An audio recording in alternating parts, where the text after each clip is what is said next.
Herkese merhaba arkadaşlar. Elimde görmüş olduğunuz bu parça CD, DVD writer, CD-ROM, DVD-ROM gibi bilgisayar bileşenlerinin içerisinden çıkartmış olduğum lazer yazıcı.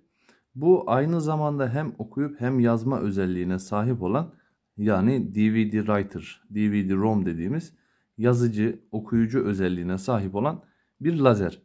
Şimdi bu videoyu çekmemin asıl amacı, birkaç sefer önüme geldi. Yabancı kaynaklardan incelemiş olduğumda buradaki lazer sayesinde herhangi bir kibrit, kağıt vesaire voltaj vererek buradan çıkan lazer sayesinde herhangi bir şeyin alev aldığını, yandığını gördüm. Ne kadar gerçek, ne kadar doğru, yalan mı, değil mi, bu konuya bir açıklık getirmek istedim işin açıkçası. Elimde bu malzeme vardı. Çok uzun zamandır bekletiyordum. Ancak bir türlü nasip olmadı bu malzemeyi göstermek, bunun videosunu çekmek. Ancak bugüne kısmet oldu. Dediğim gibi şimdi bu lazere bir voltaj uygulaması yapacağız.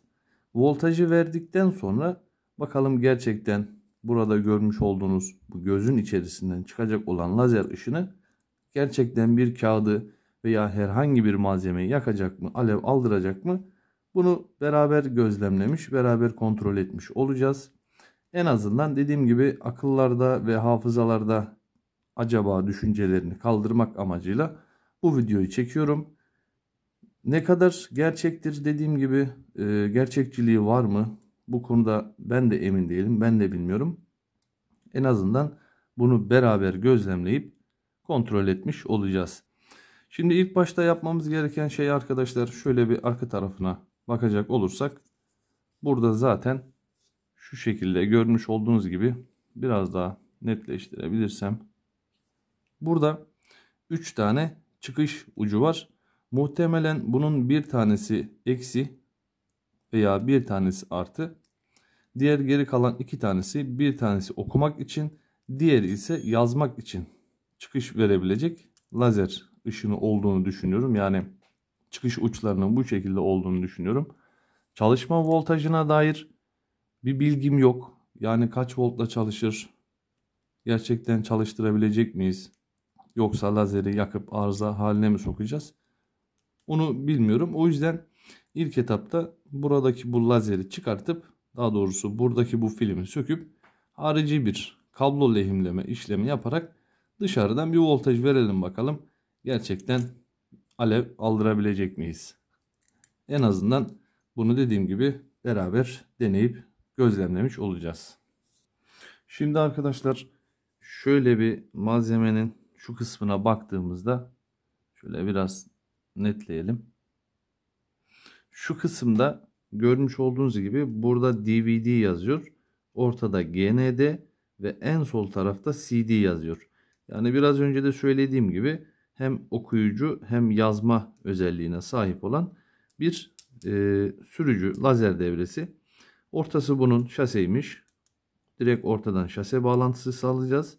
Sonrasında DVD ve CD olan kısma ufak ufak voltajı arttırarak çalışma prensibini görmüş olacağız. Şimdi hemen, daha önceden ben kablolarını ayarlamıştım. Şöyle bir çok ufak bir flaks yardımıyla buradaki lehimleme işlemini de düzgün bir şekilde sağlayalım. En azından bağlayacak olduğumuz kablolar kısa devre yapmaması için. Dediğim gibi hem çalışma voltajını hem de gerçekten işe yarayıp yaramayacağını bilmiyorum. Burada hep beraber gözlemlemiş olacağız bu kısmı. Zaten yabancı kaynaklar, yabancı videolar genelde hep bu tür işleri yapıyorlar. Benim de gözlemlediğim. Yani adam ufak bir tahtanın üzerine birkaç eleman koyuyor, ampul koyuyor vesaire, yakıyor. Tabii ki birçok videolarda işi bilen arkadaşlar için aslında sistem basit ve aynı zamanda hep hile hurda olduğu için işi bilmeyen arkadaşlar da bu işi nasıl yaptı, ben de yapmalıyım düşüncesine kapılabilir. O yüzden çok fazla yabancı kaynaklara itibar etmemenizi diliyorum. Çünkü dediğim gibi çok fazla hile hurda işleri oluyor. Şimdi buradaki bağlantıları sağladım arkadaşlar. Şöyle eksi ve CD, DVD olarak bağlantılar sağladım. Zaten şurada ortadaki bağlantımın eksi olduğunu söylemiştim. Hemen şöyle bir güç kaynağımdan gelen eksi hattımı buraya bağlıyorum. İlk etapta CD kısmını aktif edelim. Sonrasında DVD olarak dönüş yaparız. Şimdi burada artıyı da verdim arkadaşlar. Şu anda voltaj çıkışım yok. Güç kaynağım kapalı. Burada ufak bir şekilde 1 volttan başlayarak voltajımızı arttıralım ve buradaki lazerin çalışmasını beraber gözlemleyelim. Arkadaşlar görmüş olduğunuz gibi güç kaynağımda şu anda 1 volt olarak sabitledim ve herhangi bir kısa devre vesaire olduğunda güç kaynağım kendini kapatsın diye 1 ampere sabitledim. Görmüş olduğunuz gibi şu anda güç kaynağım kapalı durumda. Şimdi güç kaynağımı aktif ettiğim zaman bakalım herhangi bir sorun oluşacak mı? Şu anda görmüş olduğunuz gibi güç kaynağım açık. Voltaj gönderimi sağlıyor. 1 volt. Çekilen akım 0 amper. Herhangi bir sorun görünmüyor. Şimdi bu esnada çok ufak bir şekilde voltajımızı arttıralım. 1.10 volt, 1.20 bu şekilde arttıralım arkadaşlar. Ben voltajı arttırırken siz de buradaki merceği gözlemleyin. Bakalım çalışacak mı? Şu anda görmüş olduğunuz gibi 2 voltta toplamında 60 miliamper. Şu anda lazerim çalışıyor. Şöyle bir baktığımız zaman herhangi bir sorun görünmüyor arkadaşlar. Isınmış mı diye bakıyorum ama herhangi bir sıcaklık da yok. En azından 2 volt 60 miliamperde şu anda lazerim çalışıyor. Şimdi bir kağıt parçası şöyle bir deneyelim. Bakalım gerçekten kağıdı yakabilecek miyiz? Şu şekilde elime bir tane kağıt aldım arkadaşlar. Hatta bunu sabitleyebilir miyim bilmiyorum ama en azından şu şekilde deneyebilirsek şöyle bir güç kaynağımı kapatmak istiyorum. Herhangi bir kısa devre oluşup da sorun yaratmaması için lazerimi bu şekilde bıraktım arkadaşlar. Şöyle sizlerin de görebileceği. Işığı görebilecek misiniz bilmiyorum. Şu anda görünmüyor kameranın açısında. Şu şekilde bir düzenek hazırladım arkadaşlar. En azından lazer yandığı zaman kağıdımızı alevlendirebilecek mi? Veya burada bant var. Bu bantı da tutuşturabilecek mi? Yakabilecek mi? Bunu beraber gözlemlemiş olacağız. Şu şekilde bıraktığım zaman en azından lazerin de yandığını sizlerin görebilmesi için tekrardan güç kaynağımı aktif ediyorum. Şu şekilde görünebiliyor mu bilmiyorum ama şöyle sizlere de lazerin çalıştığını göstermek istiyorum. Görmüş olduğunuz gibi. Şimdi lazeri şu şekilde konumlandırıp en azından kağıdın yanıp yanmadığını beraber gözlemlemiş olacağız. Bu arada bizim bağlantısını sağlamış olduğumuz lazer tarafı CD olarak yani okuyucu olarak bağlantısını sağlamış oldum. Şu şekilde hatta kağıt üzerinde çok fazla bir tepkime göstermedi ama şöyle bırakacak olursam görmüş olduğunuz gibi lazerin kendisi de rahat bir şekilde görünebiliyor. Böyle biraz bekletelim bakalım. Gerçekten kağıdı yakabilecek miyiz? Şöyle biraz daha kısık bir konuma getirelim. Hatırlarsanız önceden daha doğrusu küçükken büyüteçler üzerinde güneş ışınını çok ufak nokta şekline getirip kağıdı veya herhangi bir şeyi tutuşturabiliyorduk güneş ışını sayesinde. Buna da bu şekilde bir mantık sağlayıp daha da yakınlaştırıp lazerin vermiş olduğu çıkışı lazerin kendisini daha böyle nokta haline getirip yakmayı deniyorum ama herhangi bir şey olduğu yok. Belki kağıt hani kalın gelebilir. Sonuçta kağıt. Şöyle bir plastik malzemeye yaklaştırdığım zaman yine bu şekilde görmüş olduğunuz gibi lazer zaten çalışır durumda. Herhangi bir tepkime yok arkadaşlar. Bu şekilde. Zaten şimdiye kadar çoktan bunun tutuşması, alev alması lazımdı. Buradaki görmüş olduğunuz gibi lazer, daha doğrusu okuyucu lazer çok fazla bir etki etmedi. Şu anda çalışır durumda ama kağıdımızı da yakmadı. Buradaki plastiği de yakmadı. Şimdi biz bunu okuyucu kısmından alıp DVD yani yazma konumuna getirelim.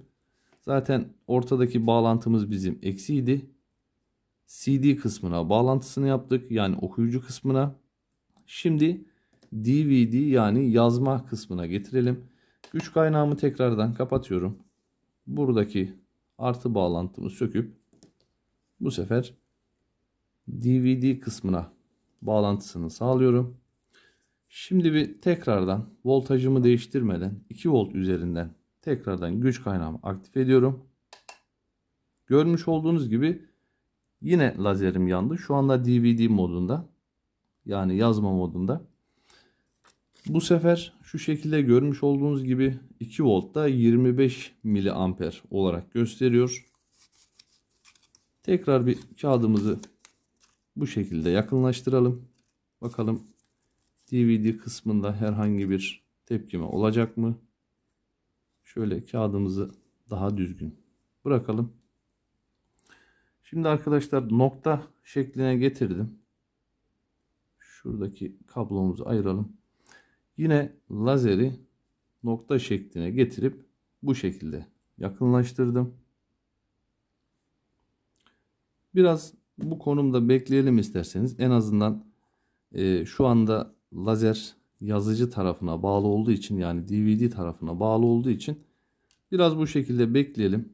Belki kağıdımız tutuşur ümidiyle en azından. Şurayı bir sabitlemek istiyorum.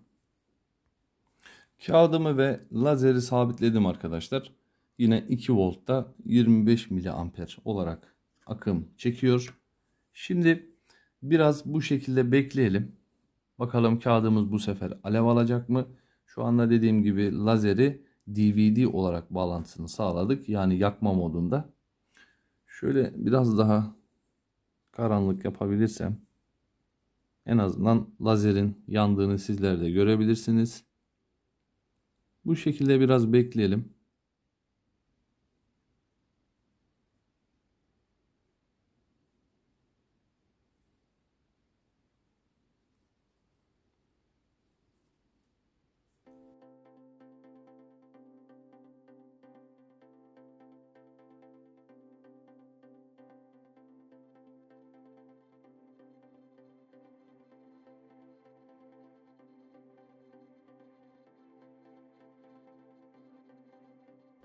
Herhangi bir yanma söz konusu olmadı arkadaşlar.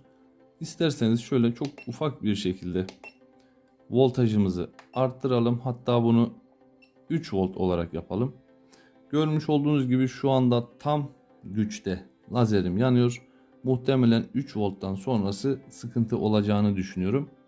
Çünkü görmüş olduğunuz gibi 304 miliamper civarında bir akım çıkışı oldu. Ve 9 watt görmüş olduğunuz gibi şu anda 9 watt gücünde. Bu şekilde DVD konumunda biraz bekleyelim. Oldukça yüksek.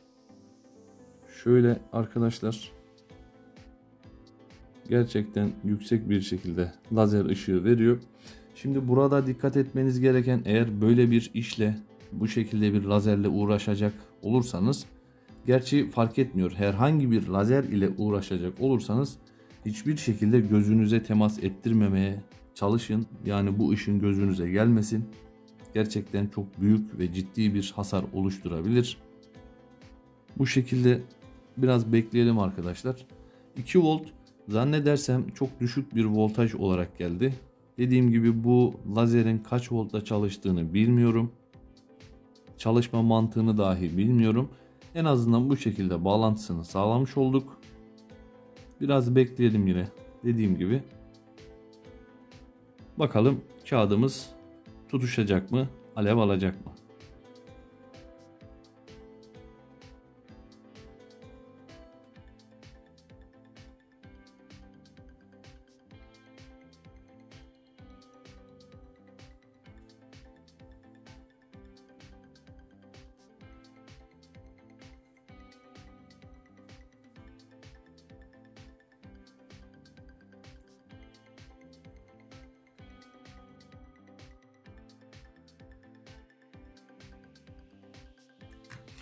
Arkadaşlar hemen hemen 1 dakika kadar bir zaman geçti. Normalde yanmış olsaydı şu ana kadar yanardı diye düşünüyorum. Şöyle bir kağıdımıza bakacak olursak herhangi bir yanık var mı diye. Görmüş olduğunuz gibi kağıdım şu anda sapasağlam. Herhangi bir sorun yok. Buradaki lazer gerçekten çok kuvvetli bir lazer arkadaşlar. Şu şekilde. Bir de bunu tekrar CD moduna alalım. Çünkü biraz önce hem voltajımız düşüktü hem de bu şekilde bir çok fazla lazer yaymıyordu.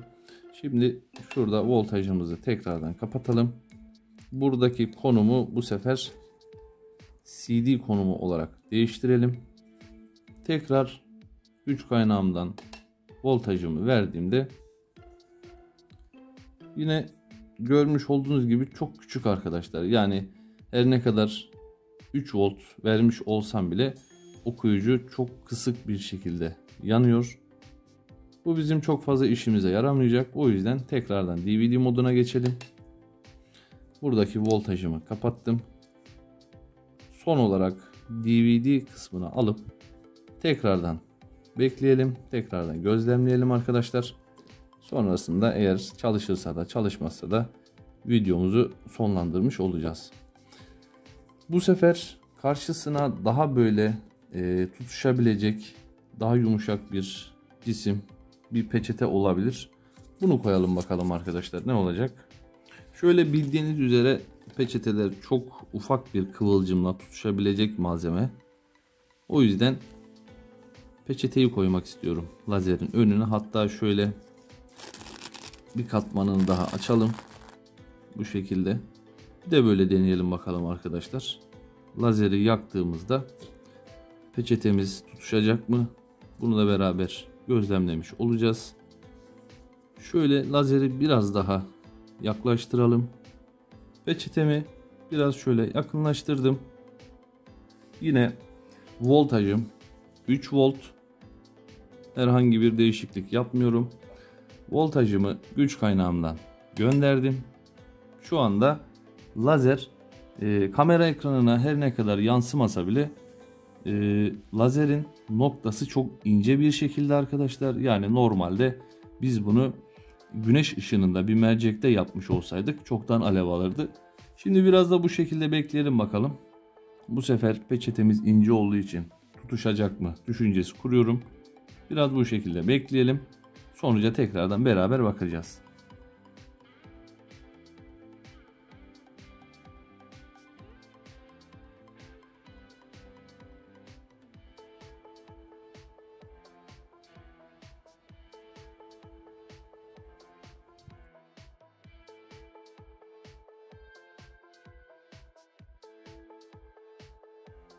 Arkadaşlar yine görmüş olduğunuz gibi herhangi bir tutuşma olmadı, yanma olmadı.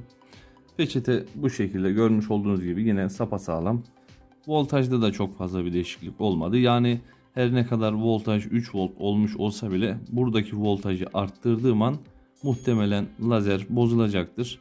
O yüzden sonuç olarak daha doğrusu buradaki bu DVD yazıcı veya CD okuyucu hiçbir şekilde bir kağıdı, bir peçeteyi tutuşturmadı.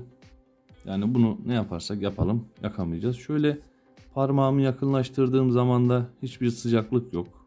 Gayet normal bu şekilde bir ışık var. Zaten CD'lerin üzerinde çok farklı bir malzeme, çok farklı bir yapı var. Buna göre tasarlanmış demek ki. O yüzden yabancı kaynaklarda görmüş olduğunuz veya herhangi bir yerde görmüş olduğunuz bu şekilde lazerle herhangi bir şeyi yakma işlemi tamamıyla yılan hikayesi diyebiliriz. Canlı canlı sizlere gösterdim. Gerçekten herhangi bir şeyi yakabilecek miyiz, alev aldırabilecek miyiz diye. Fakat görmüş olduğunuz gibi hiçbir şeyi yakmadı. Dediğim gibi tamamıyla bir yılan hikayesi. Bu ve bu tip şeylere çok fazla itibar etmeyin. Umarım sizler için de en azından aydınlatıcı bir, bilgilendirici video olmuştur. Bu videoyu beğendiyseniz beğen butonuna basmayı, kanalıma destek amaçlı abone olmayı unutmayın. Bir sonraki bu ve buna benzer videolarda, projelerde görüşmek dileğiyle. Şimdilik hoşça kalın.